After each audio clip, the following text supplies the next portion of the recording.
सभी को मैं स्ट्राइड साइंस क्लास में तहे दिल से स्वागत करता हूं। और आज हम पढ़ने वाले क्लास 10 का पॉलिटी और चैप्टर नंबर 3 और चैप्टर का नाम है आपका लोकतंत्र में प्रतिस्पर्धा एवं संघर्ष। तो सबसे पहले हम यही जानेंगे कि लोकतंत्र किसे कहते हैं। मैंने आपको बताया था कि एक अब्राहम लिंकन थे और उन्होंने एक लोकतंत्र का अच्छा सा रिप्रेजेंट दिया था कि जनता का जनता के लिए, जनता का जनता के लिए, जनता के द्वारा, जनता क्या जी द्वारा शासन को लोकतंत्र कहा जाए। आप एक शब्द में इसको ऐसे भी बोल सकते हैं कि लोगों के द्वारा चुने गए राजा को, और वो राजा जो आप पर शासन चलाता है, तो इस घटना को ही लोकतंत्र कहा जाए। क्या सुना आपने कि आपने क्या किया कि एक लीडर को चुना और वो लीडर आप पर क्या करता शासन चलाता है, तो उसी को लोकतंत्र कहा जाता है। मतलब लोगों के द्वारा चुने गए शासन को ही, एक लाइन में, लोगों के द्वारा चुने गए शासक को ही लोकतंत्र कहा जाता है। अगर राजा के बेटा राजा बनेगा तो उसे क्या कहा जाएगा? राजतंत्र कहा। और जनता अगर चुनती है तो उसे क्या कहा जाएगा? लोकतंत्र कहा जाएगा। तो लोकतंत्र आपको याद रहेगा आसानी से, ठीक है, कि जनता का जनता के लिए, जनता के द्वारा जो शासन किया जाता है, इसी घटना को लोकतंत्र कहा जाता है, या लोगों के द्वारा चुने गए शासक को ही लोकतंत्र कहा जाता है। अब बात करते हैं प्रतिस्पर्धा। प्रतिस्पर्धा को थोड़ा इंग्लिश से समझते हैं। इसका इंग्लिश होता है कंपटीशन। क्या जी? कंपटीशन। अब कंपटीशन मतलब समझ रहे ना? आप देखेंगे कि अपने एरिया में ही कोई आपका कहीं इलाव होता, कोई कहीं इलेक्शन होता है, जैसे वार्ड का ही ले लीजिए, उदाहरण के तौर पे उदाहरण समझिए कि मान लीजिए वार्ड का आपके पास चुनाव आता है। आप देखिएगा अपने ही एरिया में 7-8 लोग खड़े हो जाते हैं और वो आपका है क्या कि मतलब वो कंपटीशन करते हैं, करते नहीं करते जी? वो मतलब कोई दारू बंटवाता है, कोई पाउच बंटवाता है, कोई पैसा बांटता है, समझ ना? कंपटीशन करते हैं और कंपटीशन करने के बाद कोई उसमें से क्या जी एक जो है विजयी हो जाता है। तो इसी को प्रतिस्पर्धा कहा जाता है। यानी कि आप एक शब्दों में समझिए, ये किताबी बात है और मैंने आपको समझाया रियल लाइफ के उदाहरण, ठीक है। अब क्या राजनीतिक दलों के द्वारा सत्ता का प्राप्त करने के लिए, राजनीतिक दलों के द्वारा सत्ता प्राप्त करने के लिए, सत्ता सुन रहे हैं ना, राज्य हासिल करने के लिए, राजनीतिक दलों के द्वारा सत्ता प्राप्त करने के लिए जो प्रयास किया जाता है उसे प्रतिस्पर्धा कहा जाता है। तो राजनीतिक दलों के द्वारा जो सत्ता प्राप्त करने के लिए जो भी प्रयास किया जाएगा, उसी को हम लोग क्या बोलेंगे जी? प्रतिस्पर्धा या कंपटीशन कहा जाएगा। जैसे कि आप लिख सकते हैं कि बिहार में अगर आप 2024 में चुनाव आने वाला है, आप सभी को पता है, ठीक है, और उस चुनाव में आपका है क्या कि अलग अलग पार्टियां अपनी तरह से क्या करेगी? कंपटीशन अपना दिखाएगी, अपने पावर को भी दिखाएगी और साथ ही कंपटीशन दिखाएगी। कोई पैसा देगा तो कोई मतलब जाति के नाम पर देगा, तो कोई धर्म के नाम पर आपसे वोट जो है मांगेगा, और ऐसे कर कंपटीशन करेगा, फिर एक आदमी जो है उसमें से विजयी होगा। अब देखिए, ध्यान दीजिएगा। अब तीसरा, ये प्रतिस्पर्धा समझ गए, लोकतंत्र समझ गए, प्रतिस्पर्धा समझ गए। तीसरी बात समझते हैं जन संघर्ष क्या होता है। देखिए, जन का मतलब होता है जनता, जन का मतलब क्या था जी? जनता। और संघर्ष मतलब जानते हैं स्ट्रगल, कि अगर जब जनता स्ट्रगल करती है, ठीक है, और स्ट्रगल के द्वारा कोई अपने बात को सरकार से मनवाती है, तो उसी को जन संघर्ष कहा जाएगा। जैसे मान के चलिए कि आप ही लोगों को क्या हुआ, स्कूल में पोशाक के पैसा सारे मास्टर खा गए, मान लीजिए, तो आप क्या करेंगे? सारे एक मतलब जुट होंगे, एक समूह बनाएंगे और समूह बनाने के बाद आंदोलन करेंगे, और आंदोलन आपका लीगली तरह से होगा तो फिर आपको है क्या कोई बड़े बड़े अधिकारी आएंगे और उसके बाद आपकी बातों को माना जाएगा। तो इसी को जन संघर्ष कहा जाता है। मतलब जनता के पावर स्ट्रगल को ही जन संघर्ष कहा जाता है। अब वो जन संघर्ष किसी भी चीज के लिए हो सकता है। जैसे आपने अभी देखा कि मतलब कुछ दिन पहले कि अग्निवीर योजना जब आई थी, तो उसमें कई छात्रों ने क्या किया था? आंदोलन किया। मतलब जो छात्र आंदोलन होते हैं, जो आपका मतलब नर्मदा बचाओ आंदोलन होते हैं, मतलब कोई भी जो आंदोलन होता है ना, उसी को जन संघर्ष कहा जाता है, जिसमें जनता का समूह होता है। तो यहाँ पर लिखा हुआ है कि जनता के समूह बनाकर अपनी मांग को पूरी करने के लिए, जनता का जी समूह बनाकर अपनी मांग को पूरी करने के लिए, डिमांड को पूरी करने के लिए आंदोलन करती है। क्या करती है? आंदोलन करती है, तो उसे जन संघर्ष कहा जाता है। आप नाम पर ही चीजों को याद रखेंगे तो ज्यादा अच्छा होगा। जन संघर्ष मतलब भाई साहब, जन मतलब जनता, जनता के द्वारा संघर्ष किया जाएगा और पूरी चीजों को हासिल कर लिया जाएगा, समूह बना कर लिया जाएगा। क्या जी? समूह बनाकर, तो उसी को हम लोग क्या बोलेंगे? जन संघर्ष कहा जाएगा। जैसे कि छात्र आंदोलन, क्या जी? छात्र आंदोलन। और मैक्सिमम छात्र आंदोलन के नेता जो है किसे माना जाता है? तो डॉक्टर राजेंद्र प्रसाद। क्या आपने सुना है नाम? ठीक है, मतलब बलिया रूपी मतलब क्या कहते हैं, सिताब दियारा के रहने वाले थे, आपको पता होना चाहिए। और क्या जी आपका साहब? नर्मदा बचाओ आंदोलन। अब देखिए नर्मदा बचाओ आंदोलन कहाँ चलाया जाएगा? नर्मदा को मतलब आपका है क्या, बहुत सारे पानियां क्या हो गई जी, गंदी हो गई है। आपको मैं बता दूं, यमुना नदी को आपका खुले नाले की संज्ञा दी गई है, जिसको जो मन करता है वो उसमें प्रवाहित कर देता है, समझ रहे हैं? तो ऐसे वो पानी बहुत बर्बाद हो चुका है। तो उसी से आपको जो जानता है वो जागरूक हो दिया और बोल दिया सरकार से आप इसे सही कीजिए। इसलिए क्या जाता जी, नर्मदा बचाओ आंदोलन जो चलाया जाता है, या गंगा बचाओ अभियान जो चलाए जाते हैं। अब यहाँ देखिए साहब, लोकतंत्र में जन संघर्ष की भूमिका। कि लोकतंत्र में जो जन संघर्ष है, देखिए आखिर जनता के स्ट्रगल की क्या भूमिका है। अगर जनता स्ट्रगल नहीं करेगी तो क्या क्या होगा? अगर देखिए जनता अगर सरकार के खिलाफ जो है आवाज नहीं उठाएगी, अगर वो सरकार गलत करती है तो आपकी सरकार तानाशाह हो जाएगी, उसी तरह जिस तरह नॉर्थ कोरिया में है।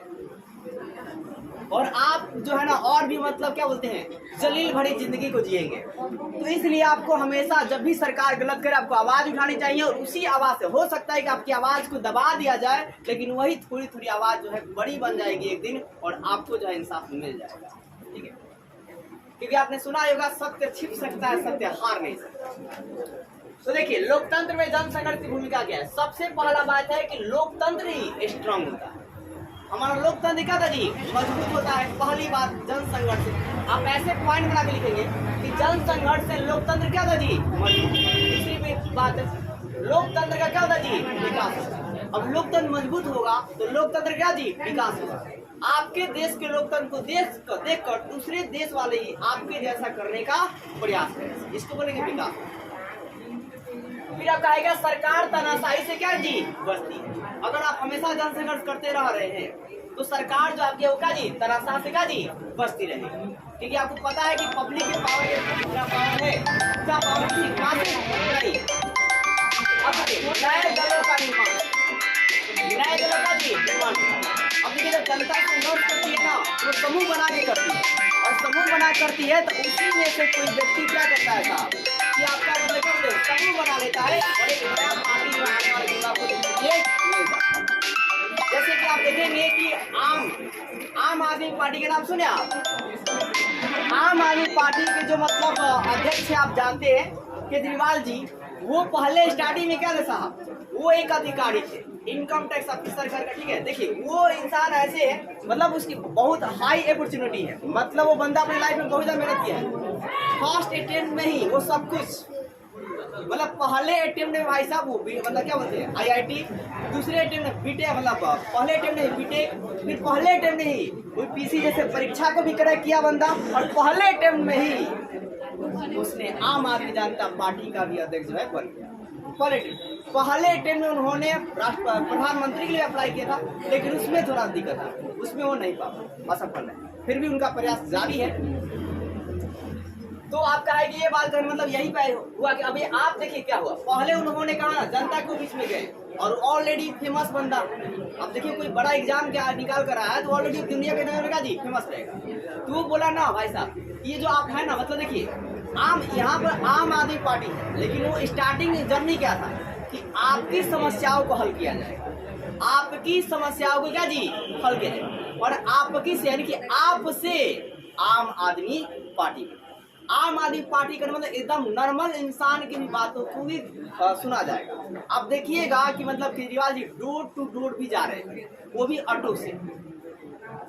मतलब एक चीफ मिनिस्टर होने के बावजूद भी उतना मतलब करना हर किसी के बस की बात नहीं। मतलब ऑटो से जाना और पूरे काफिला को रोक देना, और रोड पर जाम भी नहीं लगने देना, सारा सिस्टम को मैनेज करके चलना। क्योंकि ऑलरेडी एक बंदा अधिकारी है, तो समझ सकता है कि मेरे को कहाँ पर दिक्कत है, कहाँ दिक्कत नहीं है। तो यहाँ पर देखिए मतलब है कि ऐसे अगर नए पार्टी का निर्माण होता है और वो पार्टी आपकी सरकार बनकर सामने आ जाती है, जिससे दूसरी सरकार जो है मतलब छिप जाती है। अब आगे देखिए राजनीतिक दलों की चेतना आती है, सुने ना जी, राजनीतिक दल में भी चेतना आता है। मतलब राजनीतिक दल वाले भी सोचते हैं कि हमें भी जनता के संघर्ष का साथ देना चाहिए, और वो समझ आते हैं कि अगर राजनीतिक दल जन संघर्ष का साथ देंगे तो आने वाले दिन में उन्हें ही वोट मिलेगा और वो अगले इलेक्शन में विजयी हो सकते। मैक्सिमम गेम ऐसा ही चलता है। अब देखिए कुछ आपके ऑब्जेक्टिव आते हैं जो आपके पहले इतिहास में भी पढ़ा होगा आपने कि भारत में ईस्ट इंडिया कंपनी की स्थापना कब हुई, कब हुआ जी? फिर प्रथम स्वतंत्रता आंदोलन कब हुआ? 1857। और 1857 का आंदोलन आप पढ़े होंगे, ठीक है। और इस आंदोलन आपने देखा होगा कि मतलब जो आपकी इस आंदोलन में जो कोई भी लड़ रहा था ना, अपने हित के लिए लड़ रहा था। अगर वो देश के लिए लड़ता तो यकीन मानिए उसी वक्त आपका देश जो है आजाद हो सकता है। मतलब 2 साल पहले ही क्या जी, 200 वर्ष पहले ही आजाद हो जाता है। और उस समय आजाद हुआ होता तो आपका जो भारत है और भी आगे बढ़ गया होता। फिर बात करते हैं 1920 में। तो 1920 में कौन सा था जी? असहयोग आंदोलन। और एक और बात, 1920 से लेकर 1947 तक के जो टाइम पीरियड है उसे क्या कहा जाता है? तो गांधी युग कहते हैं। क्या बोलते हैं? गांधी। 48 में इनकी मृत्यु हो जाती है। तो देखिए साहब 1920 में गांधी जी ने कौन सा आंदोलन चलाया? असहयोग आंदोलन। फिर 1932 में संविधान। फिर 1942 में का जी भारत छोड़ो। फिर एक पूछेगा करो या मरो का नारा किसका जी? फिर देखिए अब है क्या भाई साहब, ध्यान दीजिए। स्वतंत्रता दिवस कब मनाया जाता है? 26 जनवरी को। सॉरी 15 अगस्त, स्वतंत्रता दिवस कब मनाते जी? क्यों मनाते हैं? क्योंकि हमारा देश कब आजाद हुआ था? 15 अगस्त 1947। इसलिए 15 अगस्त को क्या मनाते हैं? स्वतंत्रता दिवस मनाया जाता है। फिर बात करते हैं कि आपका 26 जनवरी समझ रहे ना जी, गणतंत्र दिवस मनाया था। आखिर 26 जनवरी को क्यों मनाया था? तो आपका है क्या जो भारतीय संविधान है वो 26 जनवरी 1950 को बनकर क्या हुआ? लागू हो गया। इसलिए 26 जनवरी को प्रत्येक साल गणतंत्र दिवस मनाया जाता है। एक सवाल और याद रखिएगा कि संविधान के जो है प्रारूप अध्यक्ष जो है कौन है? तो डॉक्टर भीमराव अम्बेडकर या बाबा साहब भीमराव क्या जी अम्बेडकर। फिर पहला जो आम चुनाव कब हुआ था? 1900। अब थोड़ा चुनाव में कुछ घटना सुनिए। जब पहली बार सरकार आपके मतलब भारत में आई तो उसके बाद हुआ क्या कि अनेकों पत्रकार जो थे, जो विदेशी पत्रकार थे, वो भारत के बहुत सारे आलोचनाएं की। उन्होंने कहा कि मैं देखूंगा कि कैसे भारत में जो है जो आपका चुनाव है ना वो सफल होता है। और ये मतलब उन्होंने ये भी कहा, मतलब पत्र के माध्यम से लिखा, और उन्होंने कहा क्या कि नेहरू देखेंगे कि उनके जीते जीते ऐसा नहीं होगा। लेकिन यकीन आप मानिए चुनाव 1952 से 53 तक आपका हुआ क्या कि अच्छे से चुनाव हुआ और चुनाव सफल भी रहा। तो यहाँ पर विदेशी पत्रकारों पर काली पोतने वाली जैसी बात है। उन्होंने कहा कि सफल नहीं होगा, लेकिन सफल हो गया। अब देखिए 1952 में पहला आम चुनाव हुआ और 52 से लेकर, सुनिए ध्यान दीजिए, 52 से लेकर 64 तक, 52 से लेकर जी 64 तक जो आपके प्रथम प्रधानमंत्री बने वो कौन बने जी? पंडित जवाहरलाल। आपसे पूछा जाएगा कि भारत के प्रथम प्रधानमंत्री का नाम क्या है? पंडित जवाहरलाल नेहरू। यहाँ से आपने एक और ऑब्जेक्टिव याद रखना, एक सवाल पूछता है कि बांधों को मंदिर कहा, बांधों को मंदिर किसने कहा है? तो पंडित जवाहरलाल नेहरू ने। अगर आपको वीडियो अच्छी लगे तो वीडियो को लाइक कीजिएगा और चैनल सब्सक्राइब कीजिएगा।